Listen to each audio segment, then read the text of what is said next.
أنواع موجودة ولم تهلك. غريزة الأمومة. أصعب من هذا غريزة التضحية. لماذا يضحي الفرد من أجل النوع؟ تضحي الأم من أجل صغارها، يضحي الأب. لماذا؟ التضحية. جون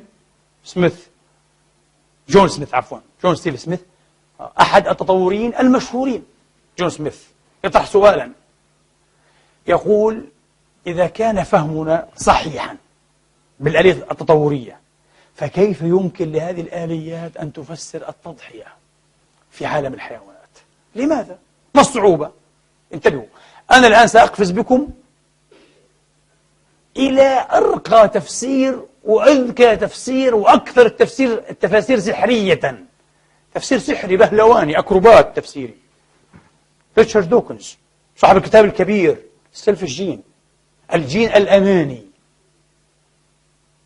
هذا الكتاب كله موضوع ومؤلف لكي يجيب عن هذه المسألة.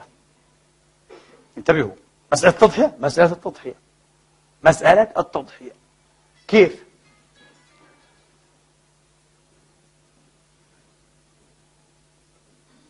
يقول دوكنز: في الحقيقة الأم أو الأب حين يذهب يضحي بنفسه من أجل صغاره فإنه يكون أنانيا في أعلى درجات الأنانية. عجيب، إيش هالمناقضة هذه؟ كيف تضحية أنانية؟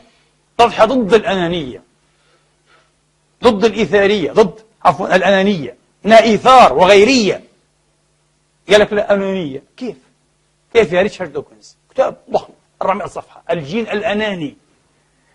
قال: لأن الذي يفعل هذا هو الجين الأناني الذي يريد أن يعبر، يريد أن يستمر من جيل إلى جيل.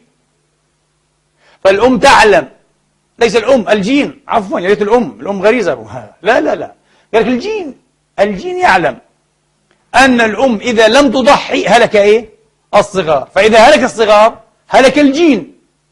يعني الجين يستخدم الأم مطية له لكي يعبر، يعني عشان يعبر من الأم إلى جيل أولادها ومن أولادها إلى أولاد أولادها وهكذا يبقى إلى اليوم.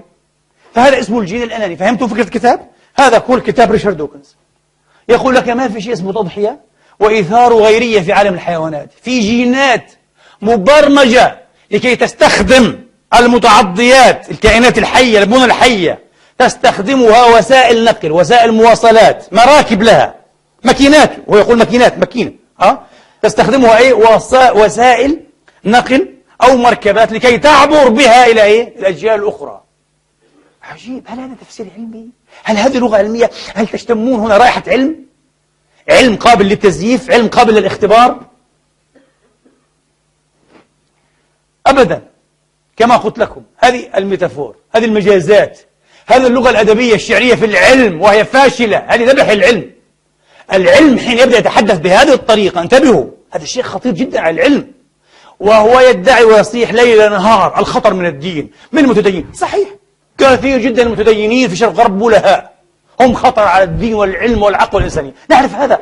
لكن أنت أيضا تشكل خطرا كبيرا أخطر من خطر المتدينين، لأنك من داخل ماذا؟ من داخل المنظومة تتحدث باسم العلم وتغرر بالناس. هذه لغة لا تقبل علميا، لغة جين أناني. الجين يبرمج. سؤال: إذا الجين مبرمج أيها الإخوة لكي ينفذ هذه الأنانية.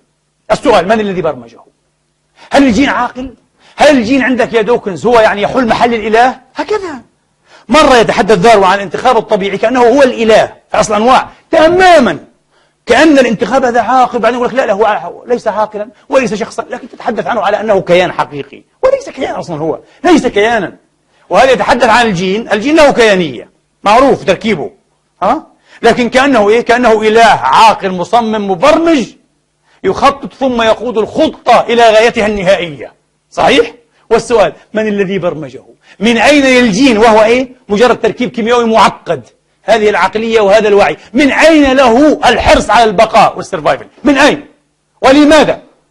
وهل لابد أن نبحث عن غرائز أيضا في الجينات على مستوى الجينات؟ هذا انتحار علمي، كلام فارغ على كل حال.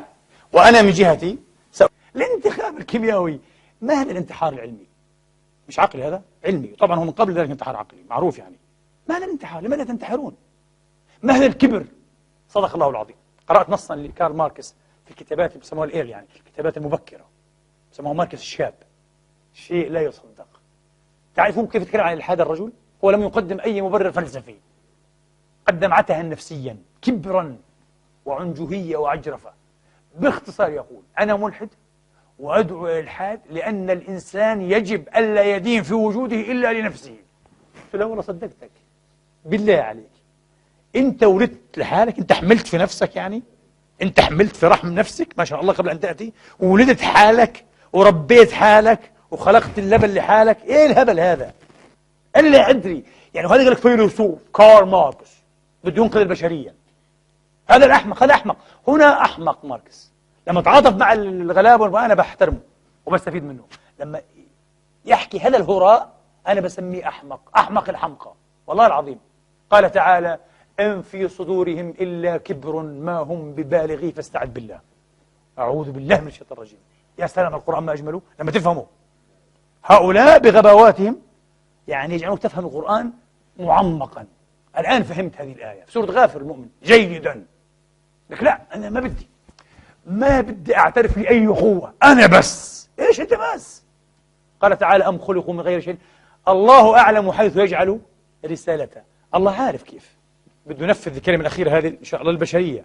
للأسف لم يأتي اليوم التي تنفذ لكل البشرية. إحنا وقفنا حاجز دونها، تعرفون، بالتكفير والتفجير والجهال تبعتنا والعماية ولكن سيأتيها يوم بإذن الله تعالى تنفذ هذه الكلمة المعظمة المقدسة لكل البشر ويهدى الناس إلا من شاء الله. عاد على كل حال، فالله أعلم حيث جعل رسالته. في الحديث عن محمد بن جبير بن مطعم بن عدي، جبير بتاع أسلم هذا رضوان الله عليه، وهذا ابن محمد لسه، يقول: قال أبي له جبير بن مطعم بن عدي: لما سمعت الرسول يقرأ في المغرب بالطور: أم خلقوا من غير شيء أم هم الخالقون أم خلقوا السماوات والأرض بل لا يوقنون أم عندهم خزائن ربك أم هم المسيطرون، كاد قلبي أن يطير. قال: كنت أموت. مش كارل ماركس يقول لك: لا أدين إلا لنفسي، فيش واحد يقول لي خلقتك. فهمنا، هذه فلسفتك، مسألتك نفسية أنت، صح ولا لا؟ مش عقلية، مش فلسفية. عندك مشكلة في النفس هنا، كبر، نوع من الكبر يا أخي، لا إله إلا الله. زي دوكنز أرى فيه كبرا عجيبا يا رجل، ما بدوش يخضع لأي شيء. غيره إخوانه من العلماء بالألوف ما شاء الله، وأذكر من أكبر منه وحملة نوبل يؤمنون بدفع الإيمان بمنطق علمي قوي أيضا، بتوسلوا لعلمهم أيضا، لكن العلم وحده لا يكفي، علم مع فلسفة. هو هذا يقول لك: لا لا لا أنا كاهن الإلحاد في هذا العصر. خليك عادي، أمثالك كثيرون. طبعا جبير بن مطعم متى سمع هذه الآيات؟ تقول لي وقتيش؟ في مكة، ليش ما أسلمش؟ لا، لما أتى إلى المدينة في قضية أسارى بدر، أجا يفاوض يميتها، انتبهوا، مش قبل هيك. سمع النبي في المدينة لما أتى في قضية أسارى بدر، وبعدين الله كتب له الإسلام بعد كما تعلمون. على كل حال هذا أفضل من ماركس، فهي قضية نفسية. فشوف إصابة الهدف. على فكرة حتى هذه الدقة العجيبة جدا جدا، 1/10⁻60 قال لك وإلا راح الكون أيضا لا يسلمون لها. تعرفون ماذا يقولون؟ ممكن في عنا إحنا أكوان متعددة كذا، أنه لو قرأ أكثر، لو قرأ في الكتاب والسنة والأحاديث والشروح والأئمة وفلان وعلان يصبح أحسن. لا والله، أنا أقول لكم لا، هذا يشكل شيئا بسيطا من المشكلة، يشكل لكن جزءا بسيطا يسيرا منها. المشكلة ليست في قراءتهم على المستوى الكمي، المشكلة في أنهم لا يقرؤون خارج المقرر. ما أنا مش لازم برضو أكتفي بكلام أيها الإخوة وهتافيات فتتحول لغتي لغة خشبية دون أن أقدم بعض الحل، رائحة حل.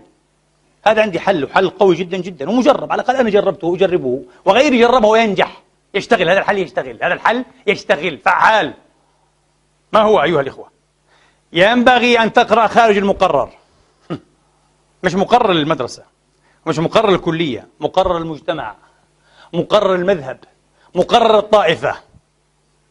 هتقول لي يعني معناها أنا كشيعي لازم أقرأ للسني، وسني أقرأ للشيعي وأقرأ لباطي، مش هيك بس. لا، ومسلم تقرأ لغير المسلم، انتبه.